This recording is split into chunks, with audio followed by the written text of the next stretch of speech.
Okay.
And we bow. Good morning, Sangha. Before we get started, we've decided to suspend Dharma talks on Sundays because of the rapid increase in the Delta variant. The reason we did this so quickly is because we started hearing things about people with immunocompromised systems and breakthrough cases where people that have had the vaccine are getting it more increasingly so. And we have several members that do have that immunocompromised system. They have less protection, and the CDC has now said that they are supposed to get a third shot. So I apologize for the quick notice of shutting the temple on Sundays, but we did it with all of you in mind, and we hope to be back live very soon. So we'll keep you informed on that. One thing I'd like to do is kind of a public service announcement, and another aspect of why we were closing or suspending Sunday talks. This mask gives you about 15 minutes, if you wear it properly, of protection.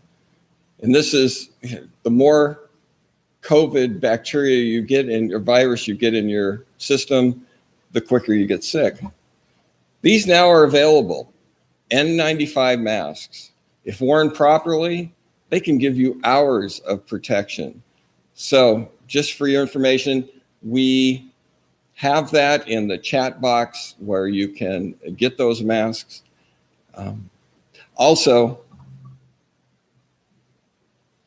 we have a 5-second delay, I guess, or something like that, between Zoom and YouTube Live.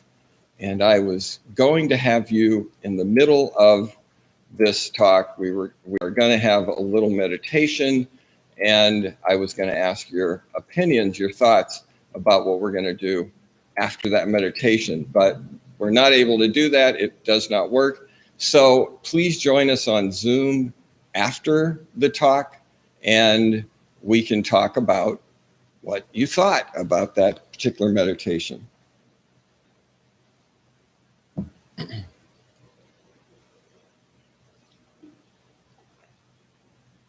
And usually when I'm talking, I ask Nathan or Ellen or Fanchen to do the morning bell chant, but today, because of that delay, you have me. So we're going to start with the 3 refuges, the refuge vows. And that's in the chat box.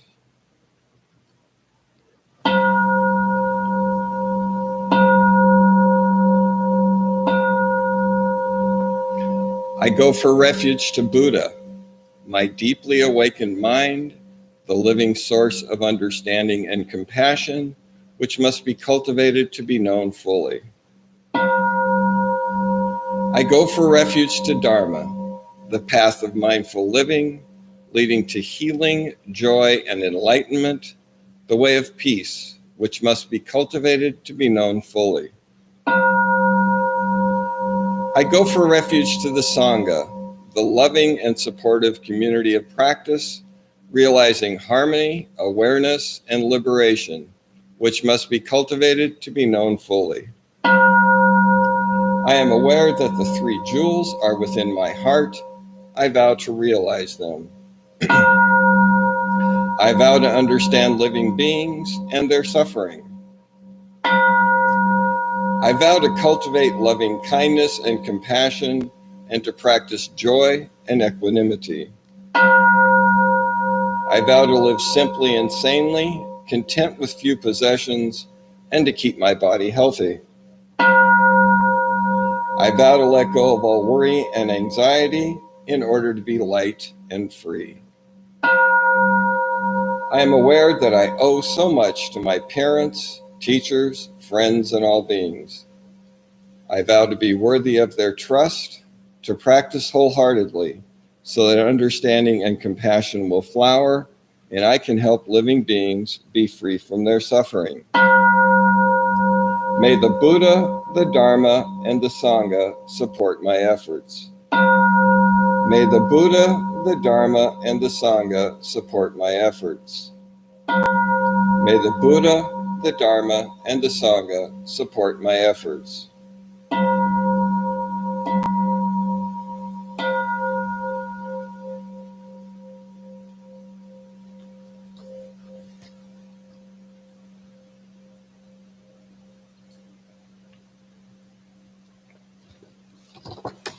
And now our Heart Sutra.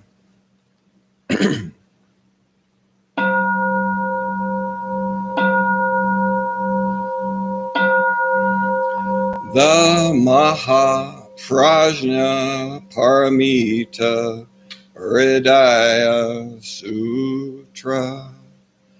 The Bodhisattva of great compassion from the deep practice of Prajna Paramita perceived the emptiness of all five skandhas, and delivered all beings from their suffering. O Shariputra, form is no other than emptiness, emptiness no other than form, form is emptiness, emptiness form. The same is true of feeling, thought, impulse, and consciousness. O Shariputra, all dharmas are empty. They are not born nor annihilated. They are not defiled nor immaculate. They do not increase nor decrease.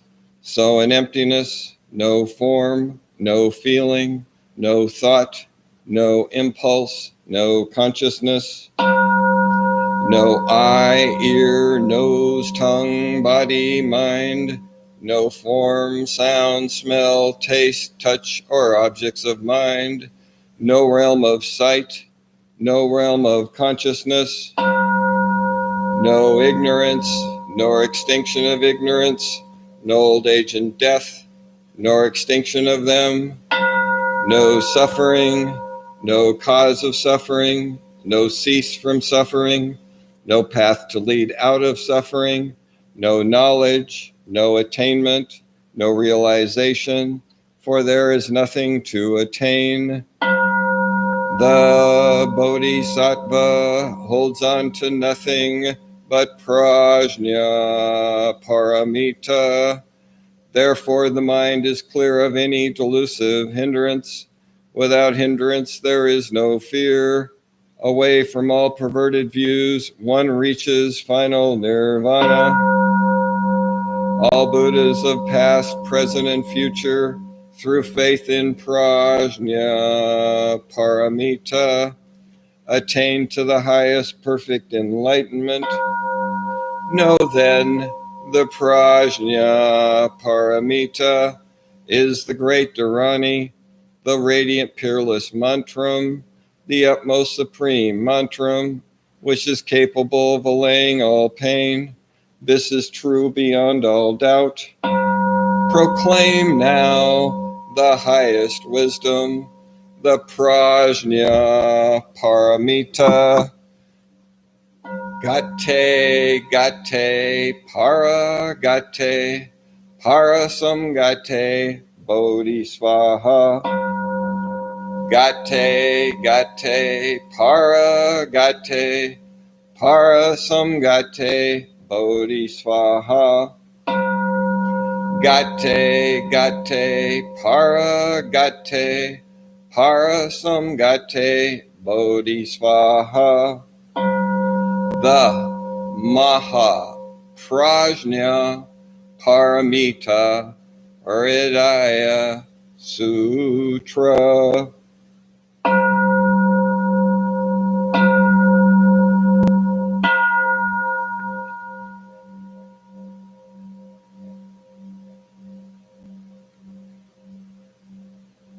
We bow.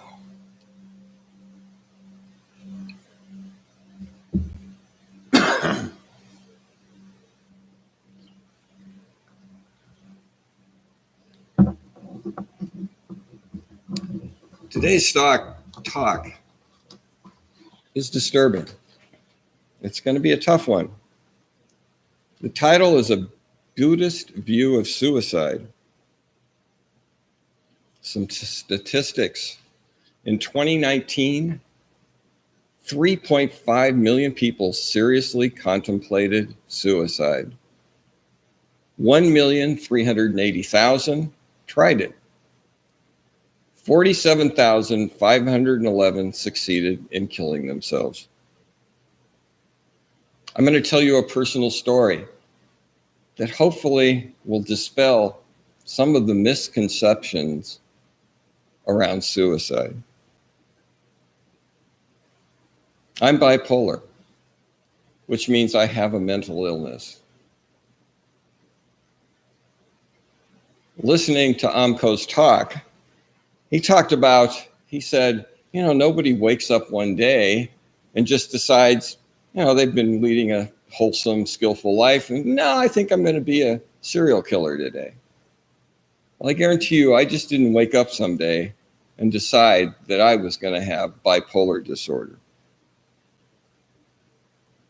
Everything is created by mind alone, and this bipolar brain can certainly create some destruction and havoc. In the extreme mania that takes time to develop, doesn't start out this way. It starts out with driving fast and listening to loud music. For me, this isn't for every bipolar person, but I know some of my tells after having dealt with this disease for close to 50 years. I interrupt you because I have something really important that you must hear now. My sleep gets crazy. I start to spend money I shouldn't. That progresses on up the ladder. And the very extreme, I'm running for president of the United States. I really believe that, folks. That's how far gone I am when that mania hits. And well, one other thing I want to say. In recovery, we talk about our drug of choice. My drug of choice is mania. Alcohol second, but mania, it feels so good. That beginning, starting thing. My mind is clearer. If I could just hold on to that without it going up, it would be wonderful. But I can't. I've tried. I need the medication. So as far up, running for president, that's how far down I go, equally to the extreme. Extreme bipolar depression.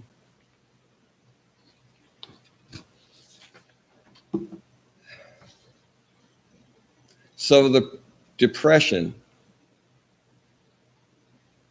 has time to sink in too. I start realizing what I've done, the destruction and havoc I've created with family and friends and loved ones, my bank account. So it starts and it progresses down.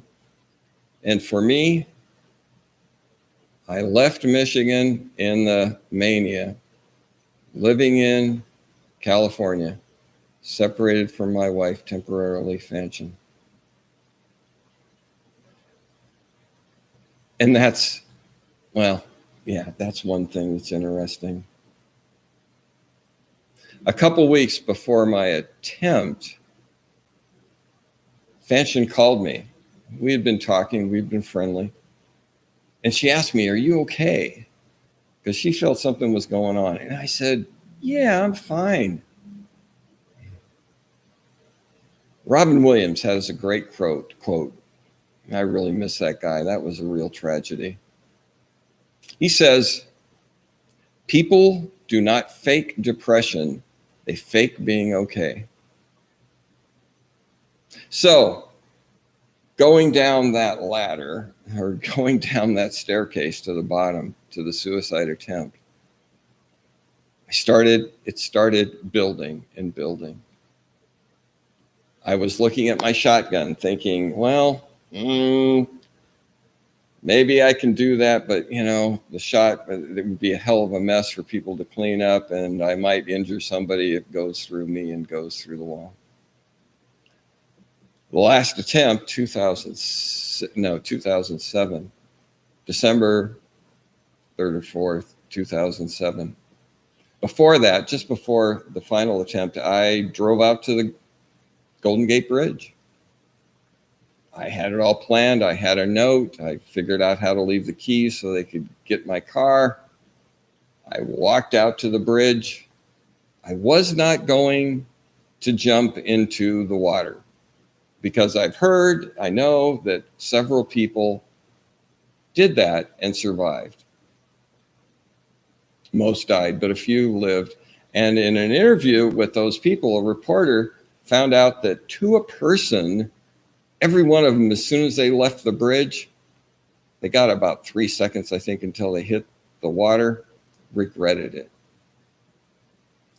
But I couldn't do any of those things, so I decided to do an overdose. I turned on the gas in the trailer I was living in, made sure there was a full tank, took a bunch of pills. I was out for 2 days. somewhere like that. My son got suspicious. He came to the trailer, found me, very close to death. I was taken to the hospital, put on a vent.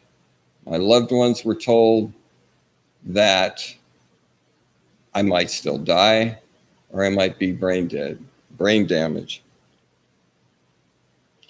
What really brought this to the forefront for me was a dear friend of mine did pretty much exactly the same thing.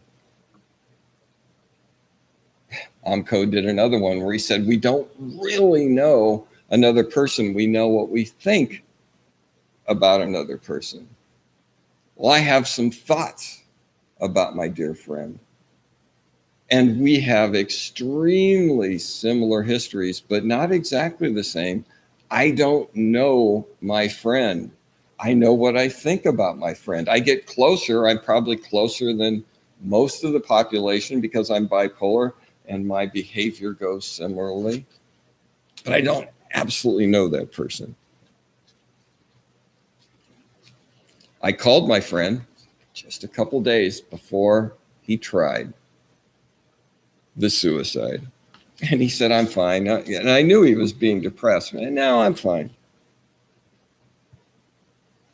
His sister found him with his niece. They both found him. He went to the hospital. He stopped breathing in the ambulance. On a vent, could be dead or have brain damage. So I went to be with him and his family.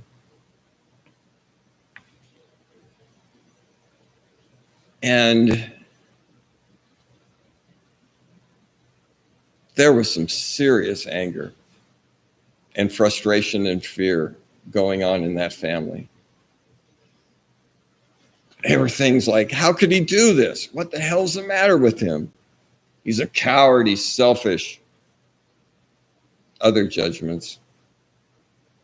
If he loved me, he wouldn't have done this.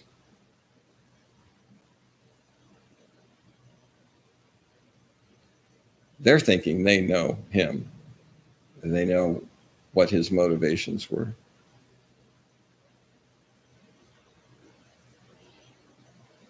And then guilt and shame. Why didn't I see this? What's the matter with me? So when I was there with the family, I visited my friend in the ICU. He started to come out and he got better, and I can report that he's physically fine and he's working mentally.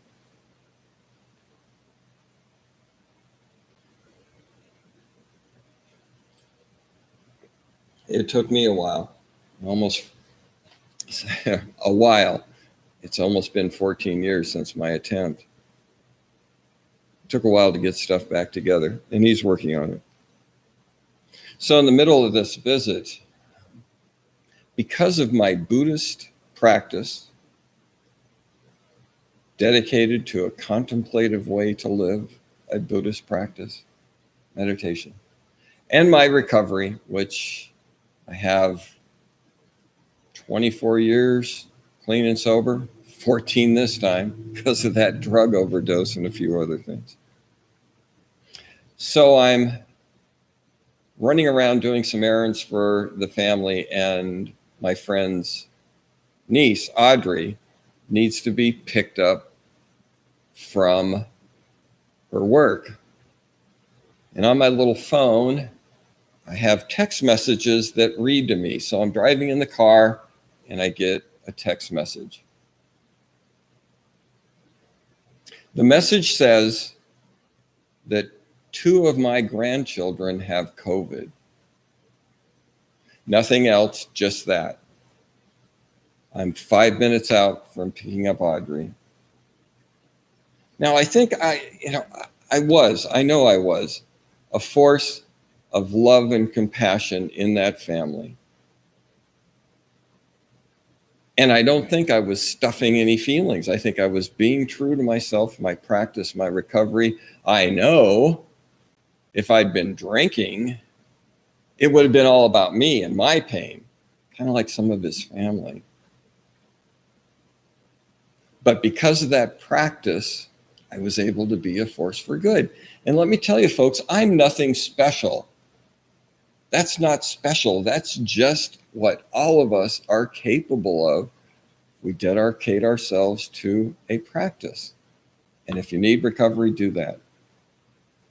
So when I heard that my two grandkids have COVID, I lost it. For 5 minutes, for 4 minutes, I was just like, every cuss word I could think of, screw this world. Bleh. But I knew I had to get it back together. I wasn't going to put this young lady through more trauma, so I had to get my act together. I got there, she got in the car, and I shared a teaching with her. And some of what that teaching comes from the flower sermon, which Buddha did. He gathered his followers around a pond. And then he reached into the pond. The pond was full of beautiful lotus flowers. And he reached into that pond and he ripped out by the roots a lotus flower, dripping with water and mud. Pretend this little thing, if you can see it at all, it's a little plastic lotus flower. Nice petals and beautiful white leaves. So what we're going to do, we're going to do a meditation now in the middle of our talk, focusing on this flower. And imagine yourselves with the Buddha. He's ripped a lotus flower out of the pond. He says nothing. Total silence. And he walks around and holds it in front of each of the disciples. What's he trying to get at?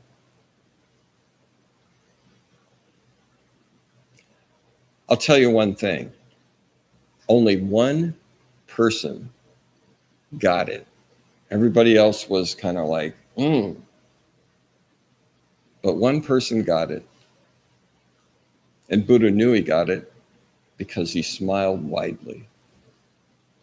So we're going to take about 5 minutes and we're going to meditate on that situation. Put yourself there, one of the followers, and the Buddha is putting the lotus flower dripping with mud in front of you.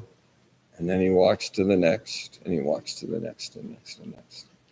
So sit with that idea. You close your eyes. You can look on this little silly flower however you want to be, but I am going to time us for 5 minutes, which, if a lot of you haven't done a meditation, can seem like a very long time. But it'll just be 5 minutes. So be there by the side of the pond with the lotus flower and the Buddha.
We bow.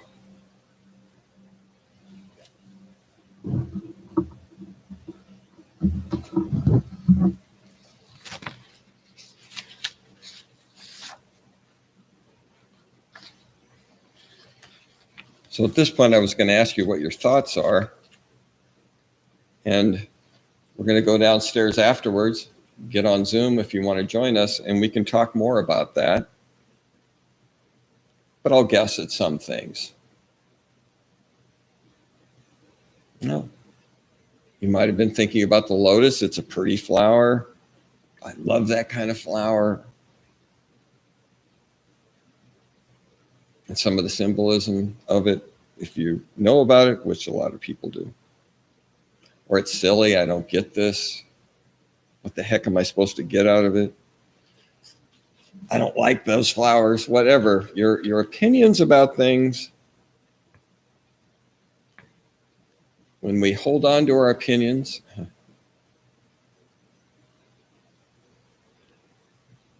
I'm trying to remember the Shin Ming. If you wish to know the truth, then hold to no opinion for or against anything. To set up what you like against what you dislike is the disease of the mind. So set up what you like against what you dislike. And the flower is a very simple thing. You get more involved into things like how people are behaving, and you don't like it or you dislike it. That can cause a problem. So the attachment, really, to our opinions. You can have an opinion, but if you're attached to it, you're massaging it, it's precious to you, that can cause problems. Attachment. And I should say something about the Shin Ming. The Shin Ming is a little poem, 25 stanzas. I think it was written in the 12th century. In those little 25 stanzas, attachment is mentioned at least 18 times, and it's implied more. Now, this little book claims to be the essence of Zen, and I have studied it for a while, and I would agree.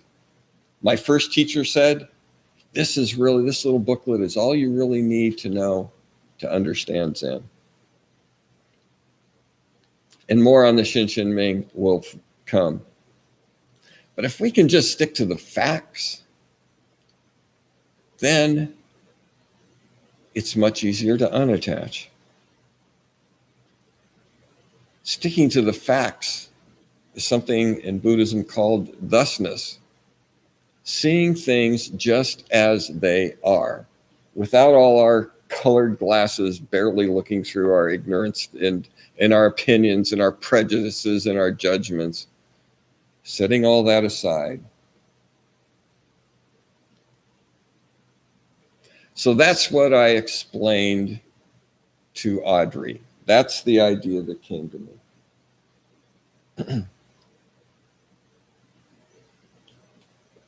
Excuse me. The idea of thusness, which is a part of the lesson of the flower sermon. See things just as they are. There's a lotus plant dripping with mud. It has white petals and it's sitting on a pot of green. It needs water, soil, sunshine to live. So if you stick to those things, and what I told Audrey is, you know what? I told her about my grandkids, but I said, I only know one thing. I had kind of a hissy fit. I told her I was upset, more than a hissy fit. I was concerned and upset about these two beautiful young boys, being sick with COVID. But all I knew was that they're sick, and everything else is me putting my fears, my judgments, all of it onto that situation. Just stick with the facts, and I can start to stop suffering. And the facts about her uncle. He tried suicide. He failed. We can probably all agree this might be an opinion, but if you're around that, you know that he was in terrible pain. And one thing we know from him, and I have had the same thought process? When you go down that ladder, when you go down that staircase to the bottom to the suicide attempt, for me and for him, just before that attempt, we had gotten to the point where we believed that everyone would be better off without us, that we were only a burden. And there's some truth in that. All the destruction we do, particularly me, around my family and friends, I was a burden. But not just a burden that they wanted me to kill myself. And the same for him.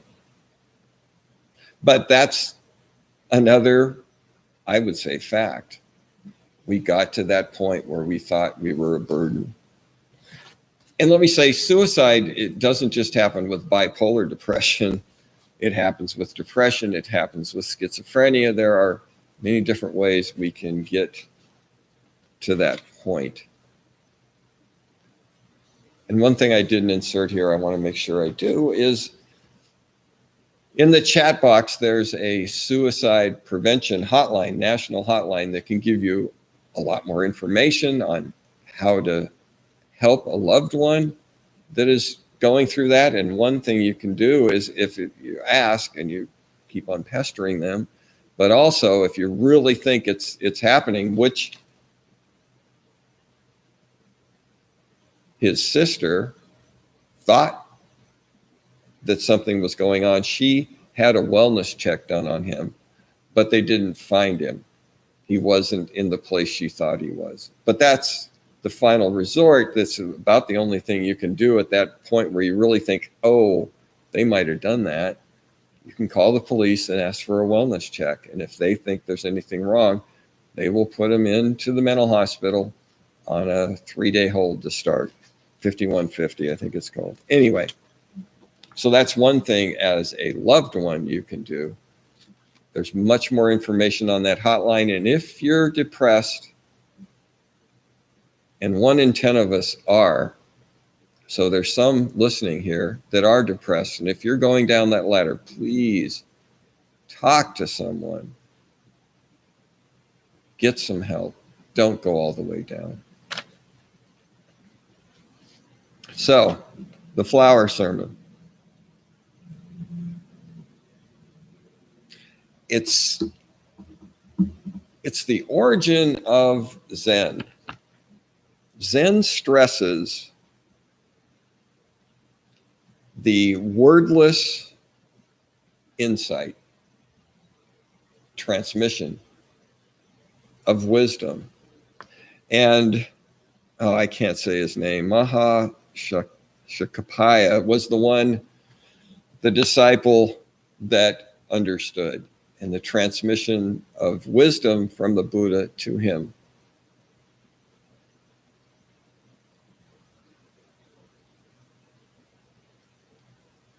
So, thusness is one lesson. See things just as they are.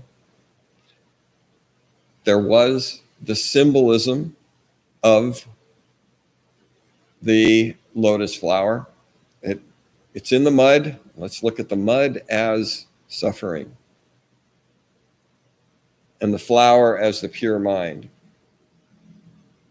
We need the suffering to get to the pure mind, to get to nirvana, whatever you want to say, to get out of that suffering, to be free from suffering, to extinguish, which is a word for nirvana, to extinguish those desires and all the stuff that creates our suffering, all our opinions and prejudices.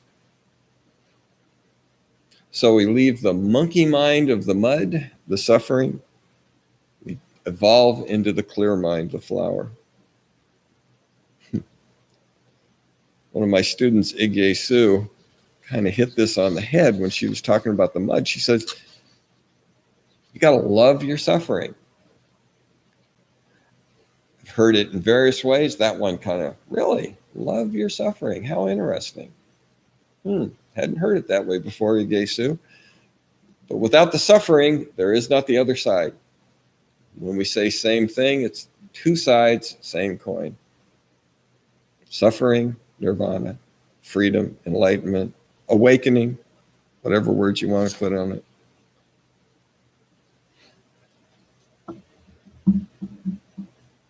And that wordless transmission, the last of wisdom, the last stanza in the Xin Xin Ming is, words, words. The way is beyond language, for in it there's no yesterday, no tomorrow, no today. Doesn't mean we don't use words, but that final idea, you can't totally get it with just words. You get it with a gut feeling. You get it with a knowing that you already knew, that you're awakening to again. Another Xin Xin Ming. When in harmony with the nature of things, your own fundamental nature, you will walk freely and undisturbed. However, when the mind is in bondage, the truth is hidden, and everything is murky and unclear, and the burdensome practice of judging, like my friend's family, brings annoyance and weariness. All that judging wears us down. What benefit can be derived from attachment to distinction and separation? There's that word again, attachment. For me, I was able to get to when in harmony with the nature of things, which is seeing things as thusness, being present for my friend, for his family. And there was some real healing in that family too. And I think some of my presence helped that. I certainly could have just added to the suffering with my prejudices, my opinions, my drunkenness.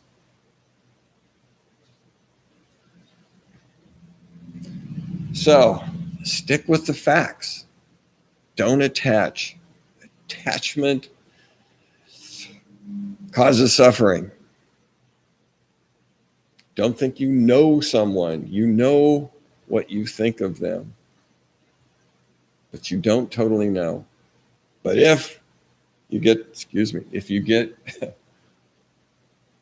a real feeling that a friend or a loved one's in trouble, call the cops, get a wellness check. Judgments, opinions, prejudices bring our suffering. See the thusness of things. Great word, thusness, just as it is. Wiping off those glasses, getting clearer view.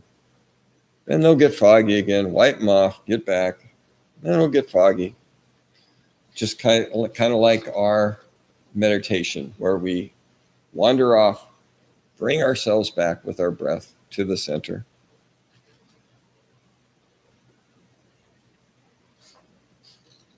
And one other last thought about this. In AA, we say we make amends to people that we had harmed, except when to do so would cause suffering to them or others. And we have in our closing Gothas, for all unskillful action, we changed it from all evil actions ever committed by me to all unskillful. Well, that unskillful, looking at myself, looking at my friend, and it very unskillful. And we don't have to go to evil. That implies permanence. No, we're not permanently.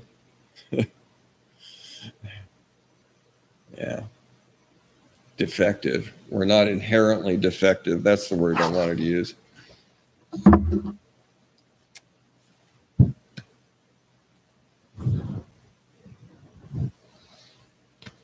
Announcements. We talked about, we've met once, creating a Dharma Outreach group where we would go to hospitals of various types, or any place that the Dharma, someone in need of the Dharma, we would bring that. So Yong Su and I met, and we're talking about creating a traveling little suitcase of different things that we could use, different chants, or the Shin Shin Ming, or our ritual and practice. There's in our old ritual and practice, it's 50 pages of stuff. Depending on the situation we're in, we might use. So we're developing that a little packet of information. I will send out an email to everyone that is interested. If you haven't signed up yet, you can go to my email address, yongsu@zengr.org, and tell me you're interested. And we will get this thing together. Probably right now with the Delta variant, we aren't going to do much visiting, but we'll start to develop that program, and I'll keep you informed. We're also on September 12th going to have a preceptor class starting that day. And there'll be information in coming week's newsletter about how you can sign up for that. It's basically catechism. You're making a formal decision to follow the Buddhist path, and you follow the 5 precepts, which is respect and protect all life, respect and protect the property of others, respect and protect kind, loving, appropriate speech, respect and protect sexual boundaries, and respect and protect sobriety. So there'll be more about that also. So I hope you will join me. I'm going to go downstairs in front of my computer, and we can have some virtual tea. I think that's it. So we're going to close with our closing Gothas. And you have that in the chat box too.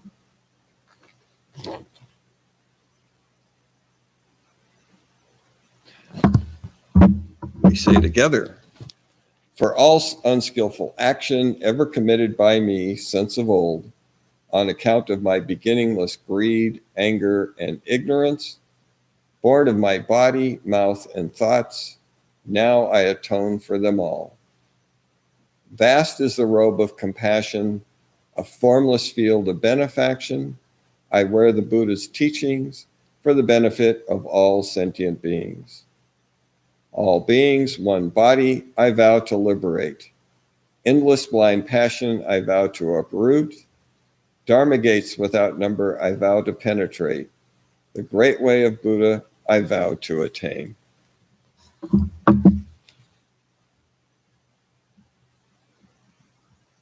Thanks, Sangha. Have a great rest of your day, and hopefully I'll see you downstairs for virtual tea.